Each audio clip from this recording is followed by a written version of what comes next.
Okay guys, Kevin Dye Painting. Yeah, notice the smoke from that fire. It's just as bad as the rim fire this week. It's absolutely horrible up here, hard to breathe. I'll kind of break down what we do. This is a beautiful house. So basically where we come in is this. What I like to do does add a lot of our labor costs, but it's extremely important, and that is on these batten boards.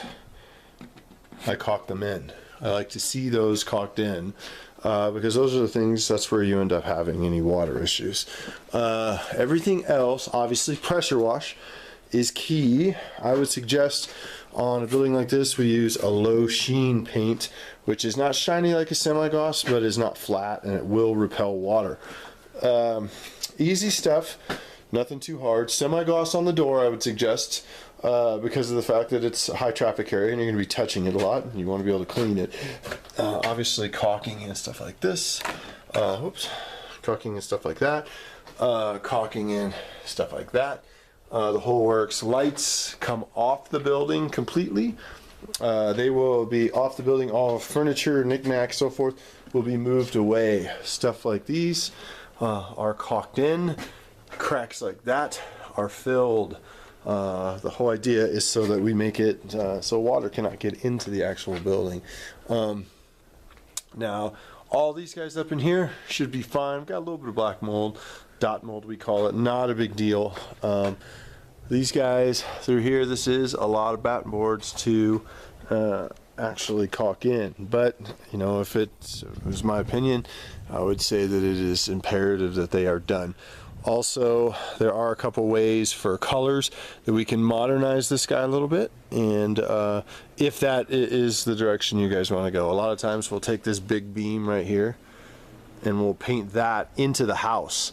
You know, paint that the body color, this one as well, so that it just makes the windows kind of pop, and so you kind of have this look of the windows and so forth, and it kind of gives you a little, it just makes the place look like it was built recently. But some people really like like stuff like that, so in that case we'll keep it. It's not a big deal to us.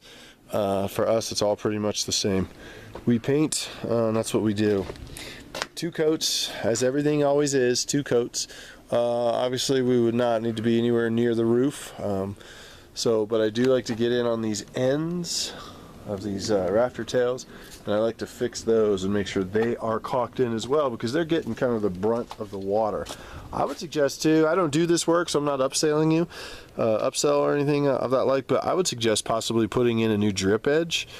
It's relatively cheap to do, and a good drip edge would really save you a lot out here. You know, just I think it'd probably maybe be a couple $100 worth of materials. You'd probably even do it yourself. This line up here, I like to try to see if we can screw those back into the building, caulk that stuff in. The whole idea is the caulking. I do see this house being a 2 or 3 day prep, which is important. Door obviously would be painted in. We caulk everything, like this stuff here, all this stuff here, caulked in. This guy here, we like to take those off. I don't like to see when people paint them, because as soon as they get hot they flake. Nothing really too out of the ordinary. These batten board houses, they do get a hold of you a little bit when it comes to the cost of the labor, because there's a lot of caulking and a lot of that stuff that's a lot of time to caulk everything up on this house. I mean, it is 2 or 3 day prep. That's with 3 guys. The spray is really relatively easy and it is fast. This is kind of the side I was speaking about right here, is where we would trench the actual rocks back. We would get that dirt back. We'd bring that back so that when we paint that edge, it actually, you know, you have an even line. You know, it looks a lot cleaner. Color wise does not matter to us. We use the best Kelly-Moore paints we can buy, and 2 coats is pretty much the norm for everything. So for us it's not a big deal. I would mask this thing off, and then I would spray that the color of the body, and I like to spray in those and those as well, so that you don't really notice them. They're just part of the house. I like the brick though. I like the brick a lot in the front, and so we wouldn't even mess with that. Just that little piece up there, not too big of a deal. Yeah, pretty cut and dry, although it is, that's the only place we'd be on the roof. I do see a little bit of spot mold in there, right in there, but again, not too big of a deal. Pretty much cut and dry. There is, the paint time on this would be relatively fast. To have us actually do the painting, which is spray 2 coats, and back roll, we'd probably be able to knock it out in 1 day. And then trim would be another day, and then that would also be doors. But I think our time consumer would be the prep. Now the prep does add costs, obviously, but at the same time, there's a piece of drip edge right there. But at the same time, it's kind of one of those things that if you look at it as in, and as I spoke to Gary, I know you have a background in construction, so it's one of those things where if we caulk it up and we seal it completely, it lasts you 10 years before you even have to think about doing anything to it.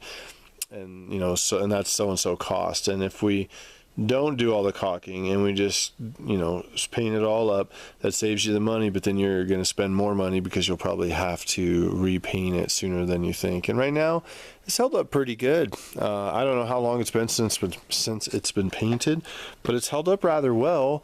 It's not too bad. I see a little bit of flaking like right here, stuff like that, but that's not that big of a deal. A little sand, sandpaper, scrape sandpaper, and a little bit of primer, we're out the door. But yeah, it's kind of one of those things. We are the detail company, and so we like to try to get in and do the best we can. We have a 2-year unlimited warranty, so if that happens like up there, we come and we have to fix it. So I prefer to not have to fix things. I prefer to do them correctly and not have to mess with it. But so that's where we're coming from. I will go ahead and send over a bid as well. I'll write it all up via email and send that over this evening, and then we'll get that whole thing going. And then you guys give me a call and we can pretty much go from there. It's not a big deal. I'm hoping that we could put this together in October. I think a big thing depends on the guy upstairs and what he's going to give us for weather. Right now it is absolutely gorgeous out here. It is perfect painting weather, except for the fact that the smoke is thick as soup, which is no fun to be in. So hence why I'm so hoarse. But yeah, so we can discuss all that stuff and we can go for it. And I will put you guys in October if we all come to an agreement, and we will just see. And if by chance, something happens where there's just no way, the weather comes in way early, then we can at least get in and caulk in windows and get that stuff ready so that spring, and put the paint and stuff like that round back, or keep it in our shop or what have you, so that as soon as the weather breaks, we come in. Last year I was painting exteriors in Dorrington in December, so we had lulls in these storms that would pass through, and it would be 65 degrees and sunny, but you just have to start at 10 a.m. and you have to shut down around 2, but that's okay too. We like to work year round. So hopefully this video finds you well, and I'll send over a bid. If you have any questions whatsoever at all, please just give me a call or do it via email. Thank you very much and have a great day.